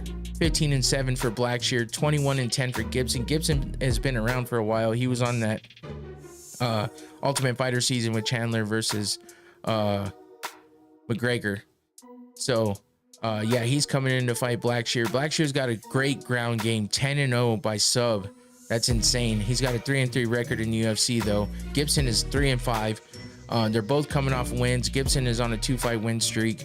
But yeah, that submission category for Blackshear is impressive. 10-0, 2-1 by KO TKO, 3-6 by decision, 9-6 for Cody Gibson there, 5-4 by sub, and 7-0 by KO TKO. So it's looking like the ground game goes to Blackshear. On the feet is more leaning towards Gibson. We'll see what the outcome of that one's going to be. Should be a fun fight though. Blackshear is fun to watch on the ground for sure, but Gibson has those standing striking skills, so we'll see where they take it and which one has the upper hand. Moving on to Alex Hernandez versus Kurt Holobaugh. Alexander Hernandez, 15-8 overall, 7-7 in the UFC. That's tough, but he's a pretty good fighter. I mean, I've enjoyed watching him fight in the past. We got Kurt Holobaugh is his opponent, and he's also a Ultimate Fighter alum. Coming off that same season as Cody Gibson, 21-8 overall for him, 2-5 in the UFC. Fuck, these are some tough ass records. They both have winning records in KO TKO, 10-1 by sub for Holobaugh though, and 2-1 for Hernandez, 7-4 decision, 4-6 for Holobaugh. They're both coming off wins. Alexander Hernandez is coming off a win over Austin Hubbard by split decision. Let's see, 1, 2, 3, 4. His last 4 fights have been decisions, 2 split, 2 unanimous, and he's 2-2 in those last 4 fights. So a decision looks pretty evident here, or imminent, I should say. Kurt Holobaugh is coming off a win over Kenan Krzyzewski. That was a unanimous decision win for him there. The fight before that was another unanimous decision. That was a loss for him. So we'll see what these guys have to show in the middle of the main card. And that brings us to the co-main. Not the co-main yet. Got one more fight before the co-main, and that's oh no, I'm sorry, this is the co-main event. Chidi Njokuani versus Elizeu Zaleski dos Santos. Both these guys have a fucking bunch of fights on their record. 24-10 for Njokuani, 25-8 for dos Santos. 4-3 in the UFC for Njokuani, 11-4 for dos Santos. They both have a lot of KO TKO wins. 14-5 for Chidi, 15-1 for Elizeu, and then 1-3 by subs, and then 3-2 for dos Santos. Njokuani coming off a 2-fight win streak. Let's see who those wins were over. Jared Gordon by unanimous decision, and Rise McKee. Before that, he was on a 3-fight losing streak, but those were losses to like Gregory Rodriguez and Mikhail Zaechuk and Albert Duraev. So some pretty decent competition there, so you can't blame him on that one. But we'll see if he gets a win over dos Santos here, who's also coming off a win. Zaleski's coming off a win over Zach Scrogan. That was a TKO win in the first round. Before that, he lost to Randy Brown by unanimous decision. So this should be a pretty fun fight for the co-main event in the men's welterweight division. And that brings us to the main event. Let's round this off and get to the fight wheel. Running long on this one, but it's been fun, so I'm okay with it. And I pressed another button the wrong way. But Marvin Vettori versus Roman Dolidze. Vettori 19-6 overall. Dolidze 14-3. 9-5 in the UFC for Vettori. 8-3 for Dolidze. Dolidze has no losses in the KO TKO category or in the submissions. Same with Vettori. Dolidze has more TKO wins, but Vettori has more submission wins there. They both have a decent record in the decision category. Vettori's coming off a loss while Dolidze's on a 2-fight win streak. Let's take a look at Vettori here with a couple of the big strikes. These two have fought each other before as well, and Vettori got the win the last time by unanimous decision. That was on UFC 286. Vettori's coming off a win right now. I'm sorry, he's coming off a loss to Jared Cannonier. I screwed that one up. That's by unanimous decision. So his last win was against Dolidze the last time they fought. So Jared Cannonier got a fight of the night bonus on that one against Vettori. So Vettori's looking to get a second win over Dolidze, and Dolidze's looking to get revenge for the last fight against Vettori. Dolidze's last two fights were against Kevin Holland and Anthony Smith, where he got wins in both of those. Kevin Holland was that rib injury in the first round. He couldn't come back in the second round. And then Anthony Smith was a unanimous decision win. His last loss was to Nasruddin Imavov. Looks like he's fought a lot more since him and Vettori fought last. I think Vettori was hurt for a little while though. So when it comes down to it, this is a rematch. Looks like it could be a fun one.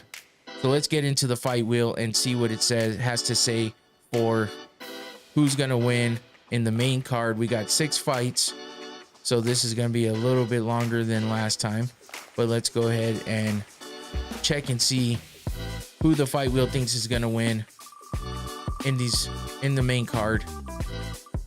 First fight of the night, we get Daitar Nergoze getting the win over oh shit, I gotta write this down.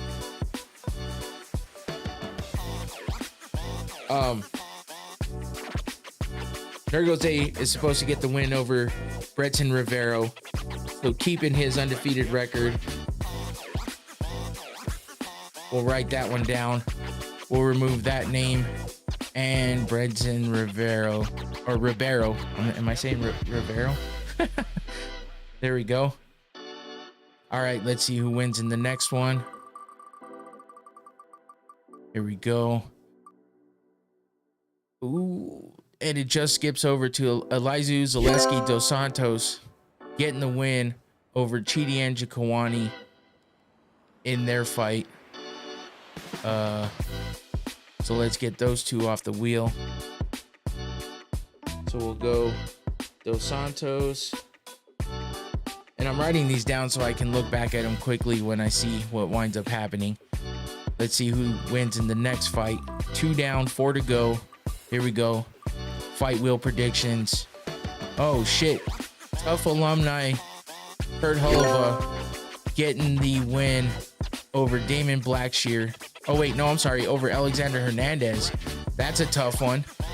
We'll see if that one comes true. Sir Hulova getting the win there. Let's see who's next to be a winner predicted by the fight wheel. Here we go. Just barely over to Cody Gibson getting the win over Damon Blackshear. So looks like both tough alum guys are going to be getting wins according to the fight wheel. Down to our last 2 fights. And we got just barely into Roman Dolidze getting revenge for the loss against Marvin Vettori in their last fight. So main event, Roman Dolidze getting the win over Marvin Vettori. Let's see who gets the win in the co-main, or I'm sorry, not the co-main, the last fight on the wheel. Kevin Viejos making his UFC debut, and according to the fight wheel, should be getting the win. And that rounds it out. Fight wheel predictions done, show done, and I had fun on this one. A little bit longer than usual, but we had good interaction in the chat. Combat Sports Today, appreciate you guys, the MMA fool. I'm gonna be checking your guys' stuff out even more. I can't tell you how much it means to me for you guys to support me. I know they're probably not on anymore. It looks like it got a few less viewers, no big deal. It's been running long, but in case you come back and watch, appreciate you guys. Appreciate everybody else who jumped in on the chat as well. Christian Garcia back after he was jumped in for the Watch Party podcast. He always supports on those. Appreciate everybody. I do this for fun. I like to have a good time and talk about the fights, and I appreciate everybody joining in and enjoying the show. Combat Sports Today, talking about doing a collab at some point. That would be awesome. I'm up for it. So we'll have to get in touch and see what's up with that. Thanks again, everybody who watched. If you're watching this later, appreciate you as well. That's it for me. Don't forget to watch the fights this weekend on Saturday. I think the prelims, hopefully ESPN Plus doesn't screw up for anybody. But prelims main card starts at 4 p.m. So be on the lookout for that. Prelims start at 1 p.m. So a little bit of an earlier start for those fights. Don't forget to watch them. That's it for me. Thank you to Noctane for the sponsorship. Thank you to everybody for the support. I'm out of here. Take it easy. Peace.